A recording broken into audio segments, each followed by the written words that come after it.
If the money that you make is hinged or connected to your hands, you only got 2 hands and you only have 24 hours. But if you develop this skill of teaching other people how to go out and get money, now instead of having 2 hands, if you can get the first person, you got 4. If you can get the second person, you got 6. If you can get the third, you get what I'm saying. So now instead of just you closing sales, you've got another person doing it. In today's episode, I want to teach you how to become the CEO of your business and not just the employee or the entrepreneur of it. It's a big difference and can make a drastic shift in the income of your business. I'm on a mission to teach coaches and entrepreneurs how to make more, work less, hire their funnel, and let the funnel do the work. If you're ready, join me on Monetize with Marcus Podcast. Welcome back to Monetize with Marcus Podcast. I'm your host. In case you didn't know, I didn't know if you was looking for someone else. It's not a substitute teacher. It's me, shawty, as they would say at ATL.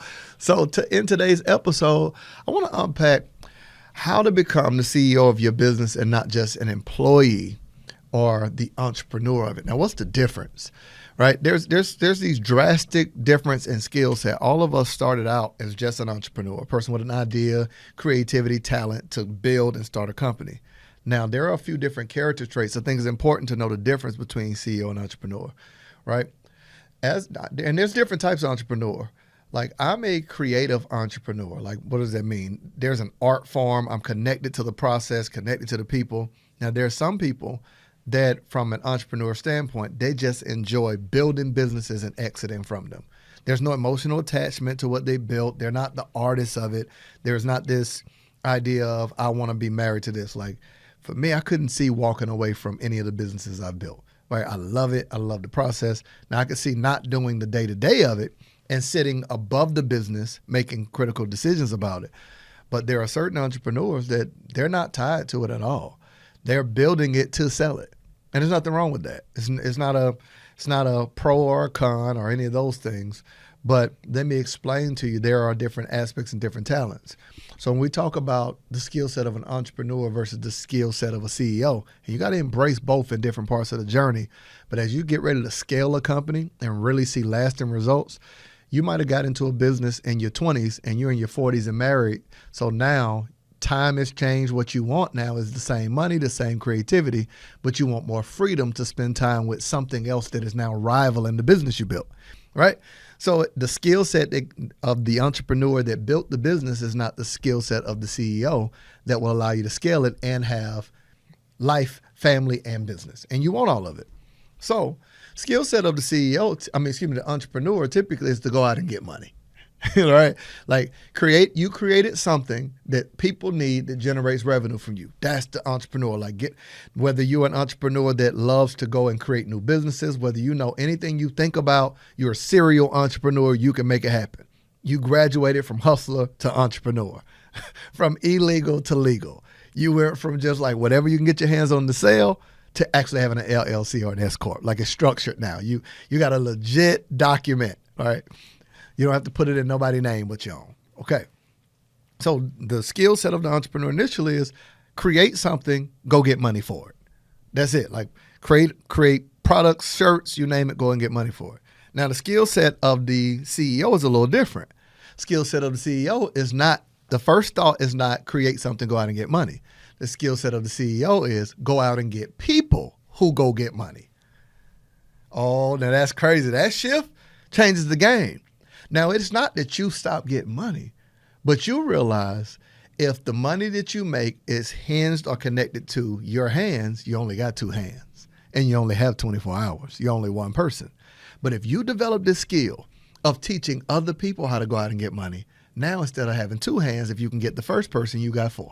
If you can get the second person, you got 6. If you can get the third, you get what I'm saying. And on and on and on and on and on. So now instead of just you closing sales, you've got another person doing it. When you graduate to the skill of casting vision, recruiting people, developing them, they now go out and get money and the company grows where, listen to this, here's what happens. You now start making money even when you're not working. Because what is happening is you are monetizing at this point, not your work ethic, but your mindset. We've got to pause right there because I'm in the giving mood. I decided to offer you a free gift. Absolutely free. Now, I tell you all the time about turning your ideas into online income, but how am I going to tell you to do something and not provide the resource for it? There's so many questions that people have online about what should I post? How do I get my engagement up? How do I get people to click the link in my bio, buy from me? What should I sell? Whether it's an ebook, an online course, how much should I charge? How do I launch? How do I do a webinar? You see what I'm saying? So I decided to create a free training and give it to you that you can utilize to learn how to literally take the services that you do or the ideas you have and build a successful online company. Go to www.monetizewithmarcus.com. My gift to you. You're welcome. The thought process of how you built the business becomes a process that other people can duplicate. So that first step, man, when you're talking about making that shift from going out and getting paper and say, I closed 10 sales to my team closed 10 sales. What was you doing? Man, I was chilling. I ain't get up to 12. Like that's a different feeling. I'll never forget the first time I hired a salesperson and they closed a sale and I saw I could see the transaction go through on the back end, and I was flying and I landed and saw 3 sales had closed. I was like, oh, I like that feeling. Oh, I mean, I felt like I had a baby. Like, ooh, look at that baby. Like that feeling of knowing two things that changed the game for me. When an automation converted a sale where I knew I woke up from sleeping and had made money, and the first time that I had taken the process I used to close sales and gave it to somebody else and they did it, oh my God. I got addicted and was like, I want more of that. I want more of I didn't work for it money. Right, man, that money spend different, feel different. Like for real. Now, you get to that by documenting the process of your transformation from entrepreneur to CEO. You can't effectively sit in the CEO seat if you didn't effectively master the entrepreneur seat. That's from making money to documenting how you made it. Helps you transition faster. Because if you hire a person and you don't have anything to hand off to them, like what's the sales script? Like what's the process? If a person complains, what's the customer service? If the person says no thank you, what's the down sell? What's the transition? If a person hasn't made a payment, what's the follow-up? Like all of that you go through, all the stuff that you learn as the entrepreneur when you're closing the sale. Let's just say you were at a kiosk selling something at a kiosk, and you want to replace yourself and put somebody else there so you're not there all day. Every person that said no, you should be documenting in your downtime. What did you do to convert it? Every person that walked past, hey, excuse me, want to stop by for a second? No, I'll come back. Like, how did you handle that? All right. So the entrepreneur thinks about how to go out and get the money. The CEO thinks about how to go out and recruit people to get the money. Second thing, the entrepreneur focuses on investing to develop himself. The CEO focuses on investing to develop the people around them. You follow me? So now you look out and you realize it's not just your personal investment into personal development. It's the development into the organization, into the people around you. How do you get them exposed to more so they get smarter, they get brighter, they get better at what they do so the company gets better? The better they are, the more time you have and the more value that's brought to the company.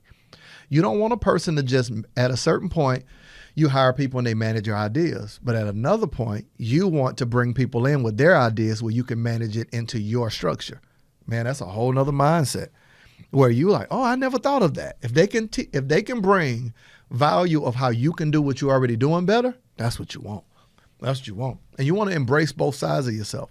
You want to embrace the entrepreneur in you and the CEO in you. That's the joint. You want to embrace both and constantly graduate to each level. All right, last part of the difference between the CEO and the entrepreneur. The entrepreneur focuses on getting better at how to do it. Like, you know how to build, like for me, I'm just talking about what I'm going through. I've learned how to build the funnels, but now I'm trying to learn how to teach other people how to do it. Because the faster I can teach people how to do it, the more it frees me up to think through the process. It frees me up to, at a certain point, work with people at the highest level, right? To add more value, to help more people to grow more in what we do. We're at a limited capacity. What do I mean? We take applications from people and then we only have so much bandwidth in a limited capacity. But if I can teach more people how to do it instead of focusing on me getting better only at doing it, but other people I want to get to a point where, shout out to Krisha, who's like our primary course creator and my right hand, my operations business partner, like business partner, operations, etc. I used to teach course creation. I don't teach it anymore. She's better at it than me. She learned it and mastered it, and because she spends more time on just course creation, I spend more time on funnel. It's a perfect mix. I want to get so good at teaching people how to do it that they get better than me at doing it, which means it now benefits the business that we can take on more people because I'm not the only one doing everything. You follow me? So here's what I want you to do. I promise you, if you can focus on over the next 90 days to 6 months, creating a plan to not just develop you, but find people like you. You owe it to yourself to be to someone else what you wish someone was to you. So why not fire yourself from certain aspects that you can hire someone else to do it, and you can drastically serve your clients better, drive your revenue, and you can increase the amount of time you're able to think your business, not just work in your business. I hope that you've enjoyed this episode. I want to hear your feedback. If you are not subscribed and you just stumbled on this, make sure you subscribe. Make sure you like. Ain't no fun if the homies can't come. Invite somebody to get the same value you're getting from Monetize with Marcus podcast. I'll see you in the next episode.